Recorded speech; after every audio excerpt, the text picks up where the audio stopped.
Look at him, 42 years old and still begging for scraps at the company table.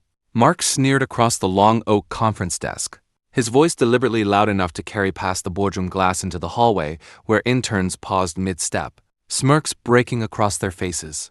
And I felt the heat of humiliation rise in my chest because sitting right there, eyes downcast but unmistakably present, was Rachel, the senior partner I had spent months trying to earn the trust of, the one person whose opinion could have meant everything for my future, and now she was forced to watch me shrink in the shadow of a man who thrived on my undoing.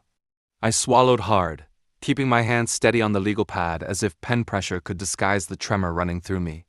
But inside my mind I whispered the one thought that gave me a dangerous kind of calm, that secret I had never once shared out loud, not even in passing. Mark had no idea I kept receipts, digital and otherwise, and someday those receipts would burn hotter than the shame he poured on me.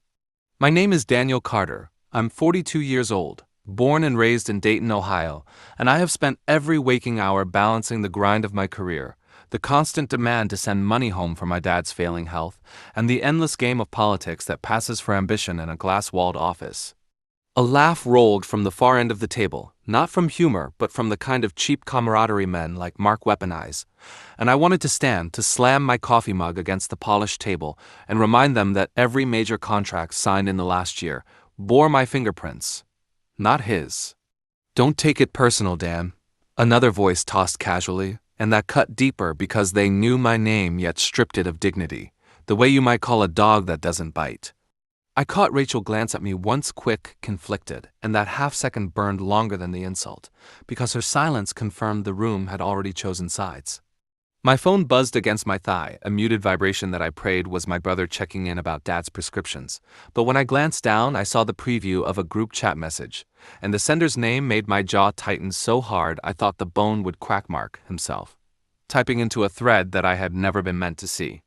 The preview alone was enough to twist my stomach. Watch me bury Carter in front of Rachel. He'll fold like always. My finger hovered over the screen, half daring myself to open it while pretending to stay focused on the meeting. But the sting was sharper than whiskey on an empty stomach. I leaned back, forced my shoulders to relax, and willed my voice to steady. Is that really what you think leadership looks like, Mark? I asked, eyes locking on him. Not loud enough for theatrics, but sharp enough to slice through the fake laughter clinging to the room. His grin faltered for a blink before he leaned forward, elbows pressing into the polished wood. Leadership is winning, Dan, and winners don't whine. A few chuckles rose, thin and awkward, like kids laughing at a teacher's bad joke just to stay safe.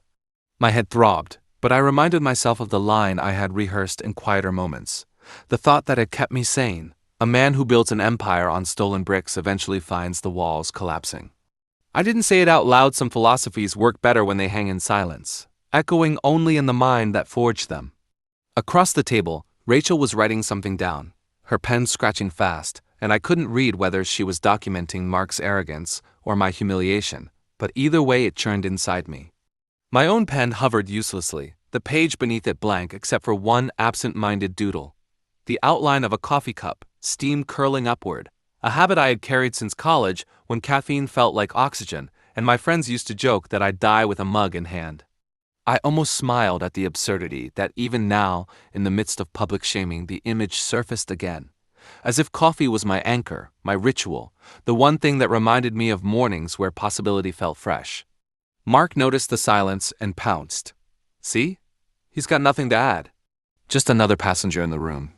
His words landed like blows, and though I wanted to fire back with the truth that I had crafted the proposal line by line while he snuck out for happy hour whiskey and late-night golf betting apps, my throat tightened because I knew timing was everything, and striking now would waste the advantage of what was tucked inside my phone. Still, my jaw unclenched enough to push out one sentence. Careful what you write down, Mark. Sometimes paper lasts longer than memory. A few eyes flicked my way, curious, and Rachel's pen froze mid-stroke, but before the tension could thicken, the conference door swung open and someone unexpected stepped in, holding a folder that should never have been in this building. It was Jenna from compliance, her heels clicking across the floor like gunfire in the sudden hush, and every set of eyes pivoted because she wasn't supposed to be here during strategy sessions, especially not carrying a manila folder with a red stripe that screamed urgency. She stopped just behind my chair, laid the folder on the table, and said evenly, "Documents you requested, Mr. Carter." My pulse kicked so hard I thought the veins in my neck would show, because I hadn't asked for anything, not today, not publicly, and the deliberate use of my last name sounded like a script being read for an audience. Mark's smirk twitched, confusion breaking through his practiced swagger. "What documents?" He shot back too quickly, his voice pitching upward, and the shift didn't go unnoticed by Rachel, whose gaze sharpened like she'd just been handed a puzzle piece she hadn't known was missing. I flipped open the folder, my fingers brushing pages that weren't mine but bore my initials at the bottom of proposal drafts, the same drafts Mark had paraded as his own for weeks. My lungs drew a shallow breath, caught between the impulse to weaponize this instantly and the need to let suspense ripen, because if I played it too soon, the sting would fade before it cut deep. Jenna's expression was neutral, but I caught the slightest flicker in her eyes, a warning or an invitation, I couldn't tell. "Is this a joke?" Mark tried to laugh, but the sound came out brittle, a crack in the armor he polished every morning. "These are confidential files, you can't just toss them around." My voice came low, controlled. Funny thing about confidentiality, it only applies when you're not sending copies to your buddies at the bar. The silence that followed was electric, and I felt the room lean forward, hungry for what would come next. Rachel's lips parted like she might speak, but she stopped herself, and that hesitation hung heavier than any word she could have offered. I wanted to throw the whole pile on the table, let the ink speak the betrayal plainly, but my thumb brushed the edge of my phone again, the screen lighting with that chat still open, Mark's typed confession glowing like a fuse. Timing, I reminded myself. Timing was the blade, and I was sharpening it with every second I didn't flinch. The air shifted, someone coughed, the projector buzzed, and then Mark did something so reckless it nearly shattered my restraint. He reached across, yanked the folder from me, and in his rush to assert control, a single page fluttered free, skidding across the floor until it stopped at Rachel's heels. Rachel bent slowly, picking up the page like it might burn her fingers, her eyes scanning the text while the room held its collective breath, and I watched the exact moment her brow tightened when she reached the signature line where my initials sat in bold blue ink. Undeniable, unforgettable, mine. Mark's hand hovered midair, frozen in his attempt to reclaim the evidence, and for the first time in months, maybe years, I saw him lose the rhythm of his own performance. This is out of context," he stammered, but his voice lacked its usual bite, the way a boxer sounds when he's been caught on the chin. Rachel looked up, her gaze slicing between us, and said nothing, which was worse than judgment because silence left the floor open for me, and suddenly every eye that had laughed at his jokes or smirked at my expense now flicked toward me like jurors waiting for the defense to speak. My mouth was dry, my pulse uneven, but there was an ache in me that wanted this moment to stretch, to let the humiliation he poured on me drip back into his own lap. I leaned forward, folding my hands carefully like I had all the time in the world. "Context," I said quietly, "is exactly what's been missing." Mark shifted in his chair, the squeak loud, defensive. "You really think anyone cares whose initials sit on drafts? This business is about delivery, not doodles." He turned to Rachel as if she were a lifeline. "You know I close deals, you know I make things happen." Her expression didn't soften, didn't harden, either, just that unreadable lawyer's mask that made me wonder if she was cataloging every lie in real time. My chest tightened with the urge to slam him with the screenshots burning in my pocket, but, again, patience, it was a game of cards, and I still hadn't shown the ace. The page trembled slightly in Rachel's hand, maybe from her grip or maybe from the weight of what she now suspected, but before she could speak, a knock rattled the glass door, and when it opened, in walked the one person whose opinion carried more weight than Rachel's. The one person I hadn't wanted witnessing my humiliation, but who now stood at the threshold, coffee in hand and eyes narrowed. My father.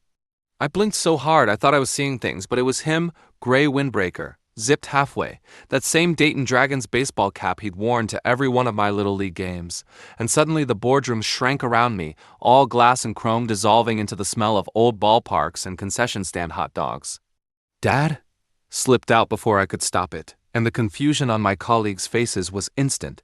They hadn't known I'd slipped out at lunch to drive him here from his latest doctor's appointment, a quiet attempt to spend time before another round of chemo wore him down. He stepped forward slowly, careful with each stride, but his voice was steady when he said, I was waiting in the lobby and heard enough through these thin walls to know my son deserves better than being talked down to like a boy. The words cracked something inside me, pride and embarrassment colliding, because I had worked so hard to shield him from my struggles, and now he was here, front row to my unraveling. Mark scoffed, a brittle laugh. This is a business meeting, not a family therapy session. Dad didn't even flinch, just took a sip of the coffee he always carried, black, diner strong, the kind that smelled like every truck stop on I-70, and said, "Business is nothing without character." You'd be surprised how often that gets forgotten in rooms like this. His tone wasn't loud, but it landed heavier than any speech I could have delivered. A few people shifted in their seats, awkward, unsure whether to look at him or at me. My chest ached with both gratitude and dread, because now the stakes weren't just my career, they were my father's dignity, his image of me, and the thought of letting him down gnawed like acid. Mark leaned back, arms crossed. "Cute speech," he said, his smirk creeping back. "But this isn't about old-school values, this is about results. And your son doesn't have them." The words hung there cruel, and my fists clenched beneath the table, knuckles aching, because I wanted to launch back with everything, to drag out my phone and expose him line by line.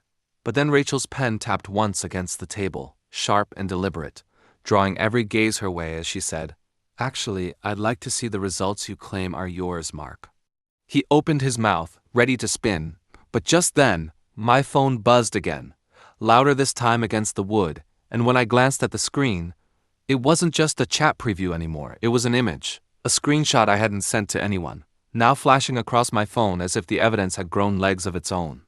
The screenshot filled the lock screen, a photo of Mark at O'Malley's bar, arms slung around a client whose signature we had fought tooth and nail to secure, his glass raised high while a timestamp in the corner confirmed it was the same night he'd sworn to Rachel he was finalizing the contract in the office. My breath hitched. Someone had sent this to me, but the number was blocked. No name, no thread. My thumb twitched, debating whether to swipe it open, but Mark's eyes darted to my phone like a man spotting a loaded gun pointed his way. "What's that?"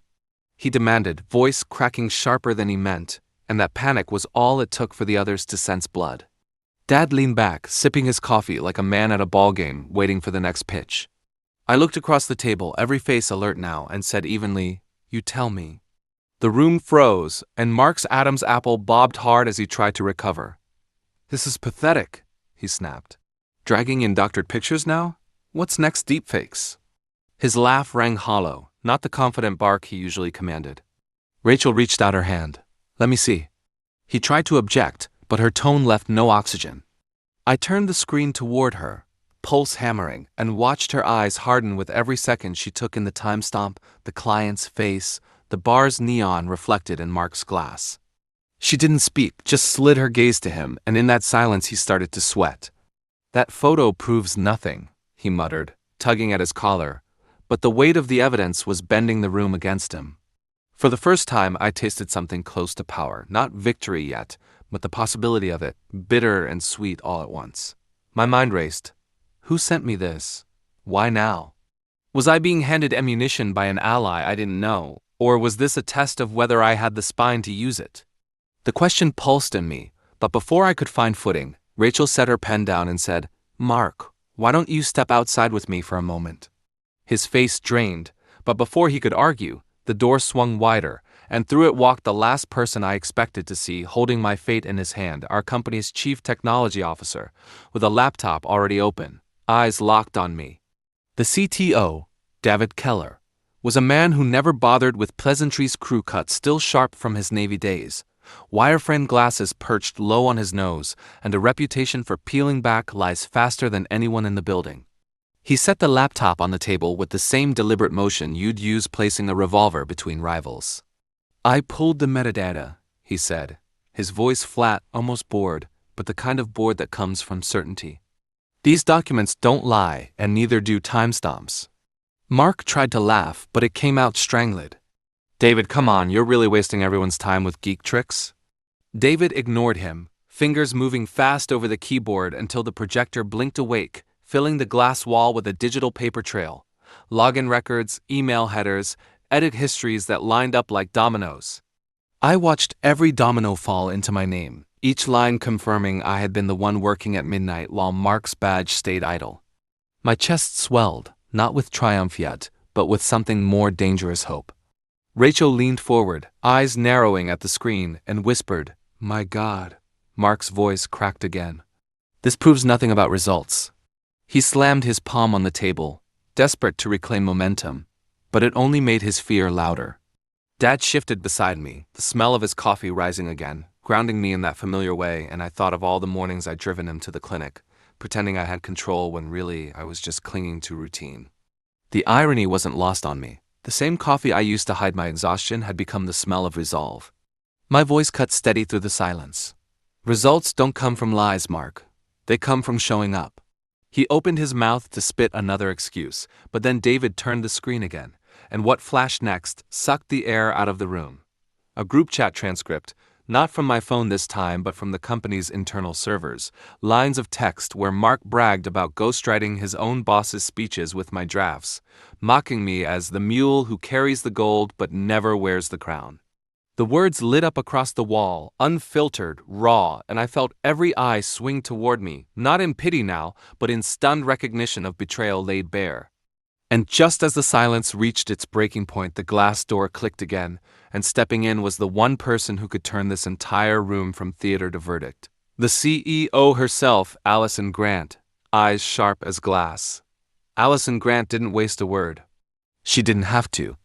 Her presence alone changed the temperature in the room, like someone had opened a window in January and let the cold whip across our faces. She closed the door behind her with quiet precision, then took the empty chair at the head of the table, folding her hands like a judge about to read a sentence. "Catch me up," she said simply, and David turned the laptop toward her, scrolling with calm efficiency through the digital trail while Rachel slid the stray page closer to her. Allison's eyes moved fast, but her expression stayed unreadable, the way only seasoned CEOs can mask thought while absorbing ammunition. Mark tried to interject, his voice straining. "This is a witch hunt. Carter's been waiting for this moment, and but Allison's hand lifted slightly, silencing him without a word. My pulse hammered so loud I thought she could hear it, but I forced myself to stay still, to let the evidence speak instead of my anger. Dad's cough from the corner broke the silence briefly, and Allison glanced at him. Just a flicker of recognition, then back at the laptop. "Integrity isn't optional here," she said at last, her voice calm but sharp enough to leave marks. Mark shifted like he'd been struck, his bravado slipping into desperation. "Look, everyone borrows, everyone pads numbers, hell, even Carter." My name in his mouth felt like venom, but before he could finish, Allison cut him off. "Stop! That one word froze the air." My fingers itched to pull out my phone, to show her the screenshots, the chat, the time-stamped photo that had landed on my screen like a gift, but something in me said not yet. Timing was still the blade, and the sharper it got, the deeper it would cut. Allison leaned back, eyes narrowing.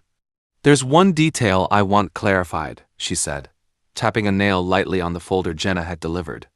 "These drafts, whose hard drive were they stored on?"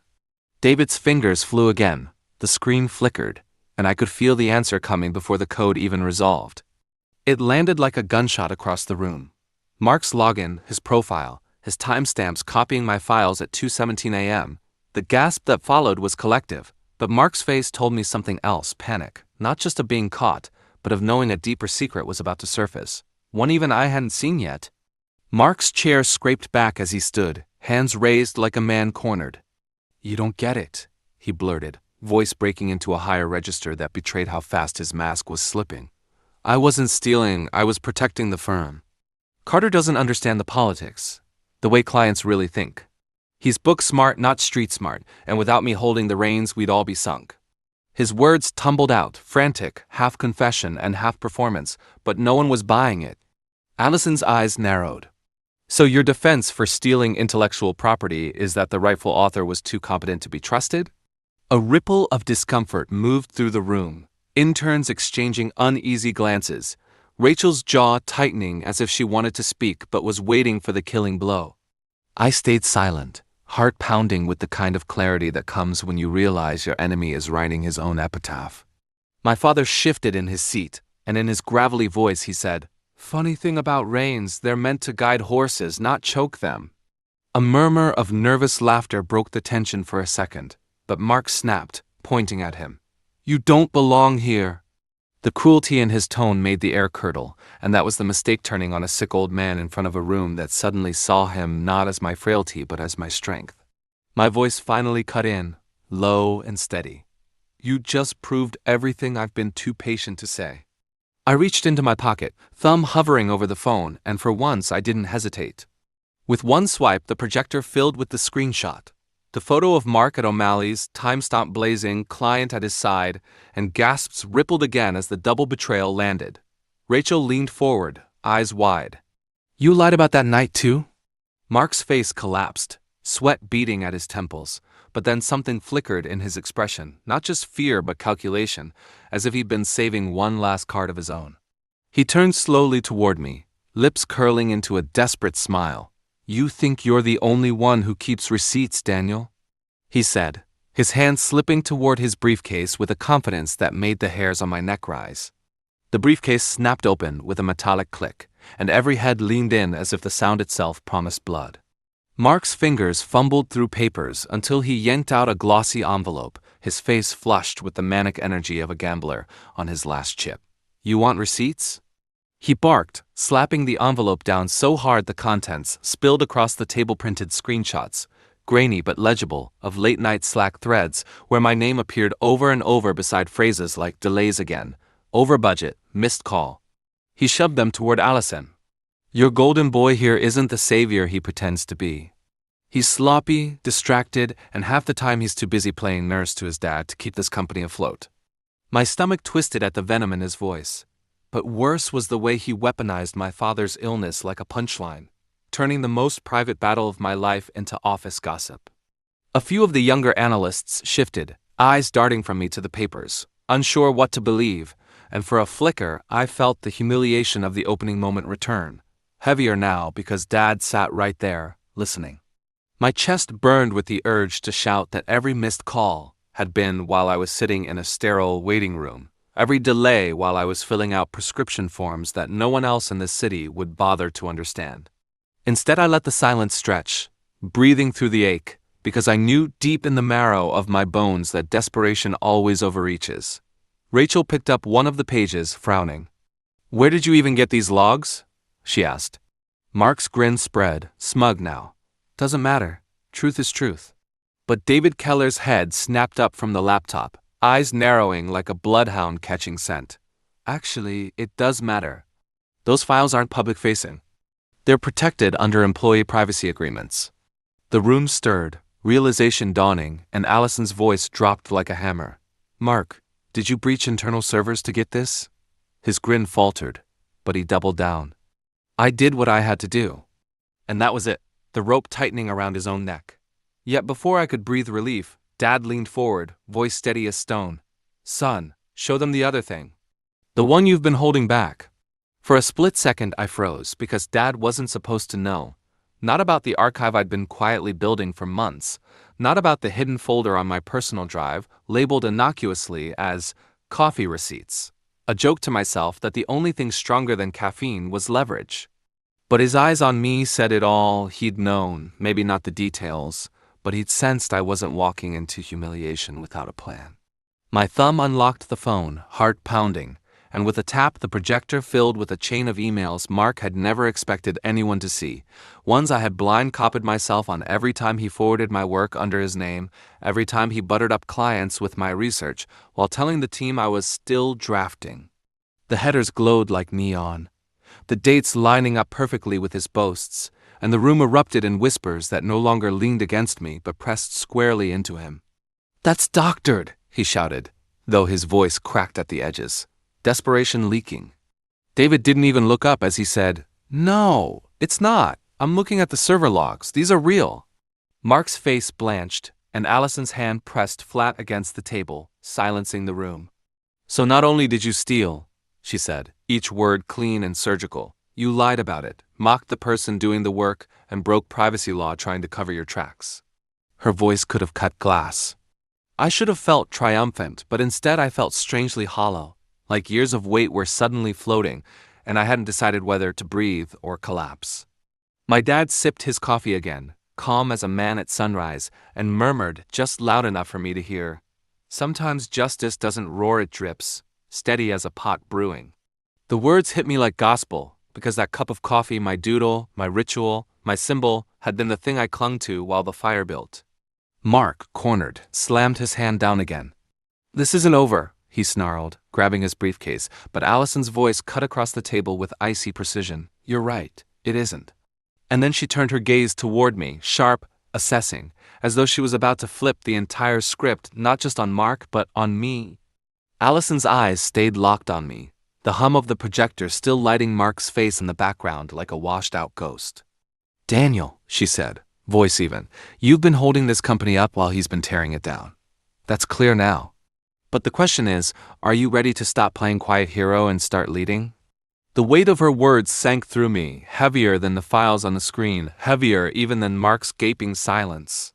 For a long moment I didn't answer, just listened to the creak of chairs, the whisper of interns who'd seen the truth with their own eyes.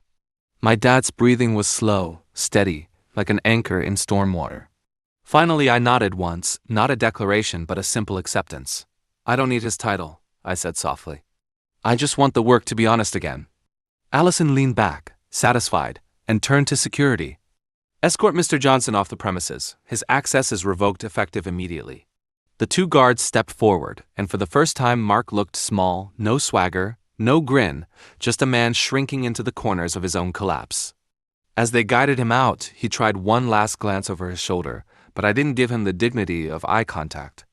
My father raised his mug in a small toast, and the gesture caught in my chest. Coffee, simple, ordinary, steady, had outlasted theft, lies, and betrayal.